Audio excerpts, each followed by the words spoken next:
जो संतान उत्पन्न होगी वह संतान हमारे संयोग से तो होगी, लेकिन नियोग तो उस संतान के पुण्य का होगा। तो अपने आप उसका पालन पोषण सब कुछ होगा, हम उसके करने वाले कोई नहीं है। ये अहंक्रिया से अगर मुक्त हो जाए यह जीव कि मैंने इस संतान का जन्म दिया है तो मैं ही इसका पालन करूंगा, ये अहंक्रिया अगर तुम्हारी छूट जाए तो हर घर में आज अच्छे जीव उत्पन्न होने लगे। पुण्यवान जीवों के माध्यम से ही समाज बनती है, अन्यथा ये समाज मिटती चली जा रही है। सुनते हो? अब कोई नहीं सुन रहा। जीवों की उत्पत्ति आपके माध्यम से सेलेक्टिव नहीं हो सकती है। जब कुछ कलेक्टिव होगा तब कुछ सेलेक्टिव होगा। जब कुछ 4-6 होंगे तब उसमें से एक सेलेक्टिव निकलेगा, और आप चाहो कि बस 1 पीस सेलेक्टिव, नेवर पॉसिबल। समझ आ रहा है? तो एक संतान कभी सेलेक्टिव वो सिर्फ तीर्थंकरों के लिए है, उनकी शरीकत मत करना। उनके तो अभी पैरों की धूली का एक अंश मात्र भी पुण्य के बराबर तुम्हारा पुण्य नहीं है। इसलिए यह भाव हमेशा रखना, आज के समय में अगर धर्म की रक्षा होगी तो आपके इसी काम पुरुषार्थ से होगी। वैवाहिक जीवन होने के उपरांत स्वस्थ 4 संतानें जिस व्यक्ति ने पैदा कर ली, समझ लेना उसका धरती पे आना सार्थक हो गया।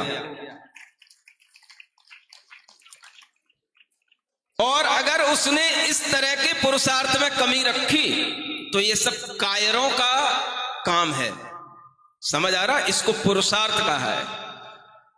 जो लोग पुरुषार्थ करना नहीं चाहते, धर्म को आगे बढ़ाना नहीं चाहते, वह इस तरह की बातें करते हैं कि हमारे लिए तो आजकल जनसंख्या का, पॉपुलेशन का एक बहुत बड़ा डर लगने लग गया है, और ये हो रहा है वो हो रहा है।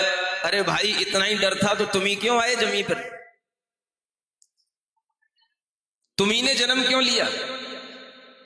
जनसंख्या हमेशा से थी, आगे भी रहेगी, बनी रहेगी। जनसंख्या से कोई फर्क नहीं पड़ता है। जनसंख्या में ऐसी संख्या होनी चाहिए जो सारी जनसंख्या को लीड करके धर्म पथ पर आगे चलाने वाली हो। ऐसी जीवों की संख्या अगर हर एक समाज में एक भी अगर प्राप्त हो गया तो समझ लेना ये धर्म का महोत्सव, धर्म का रथ आगे हमेशा युगों युगों तक चलता रहेगा। लेकिन ये उससे नहीं चलेगा। हमें संतान नहीं करना है, सिर्फ शादी करना है, ऐसे पापियों से नहीं चलेगा। ये पापियों के काम है। समझ आ रहा है? इसलिए जितने भी तीर्थंकर हुए, सभी क्षत्रिय राजा हुए और उनके हजारों हजारों बच्चे हुए। भगवान ऋषभ देव के कितने पुत्र थे? बोलो। एक से एक बढ़ के नहीं थे, सब एक से एक बढ़ के थे और 101 थे। समझ में आ रहा है? हाँ, उन्हीं से परंपरा चल गई। एक से एक माने जब एक से बढ़कर के होगा तब तो एक से एक होगा। एक में क्या एक से एक होता है बताओ? सोचो, भगवान ऋषभ देव के 100 पुत्र एक रानी से और एक पुत्र एक रानी से। ऐसे इन तीर्थंकरों की परंपरा में सबसे ज्येष्ठ पुत्र भगवान ऋषभ देव के कौन हुए? राजा भरत। ये वही राजा भरत हैं जिनके नाम से इस देश का नाम भारतवर्ष पड़ा हुआ है। संतान हो तो ऐसी हो। सुन रहे हो?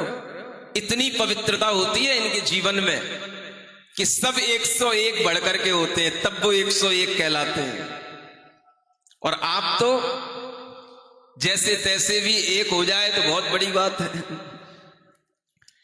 उन भरत के जीवन पर आधारित अगर आपके जीवन में कोई भी विचार आए तो इतना भी आ जाए, कितनी गौरव की बात है।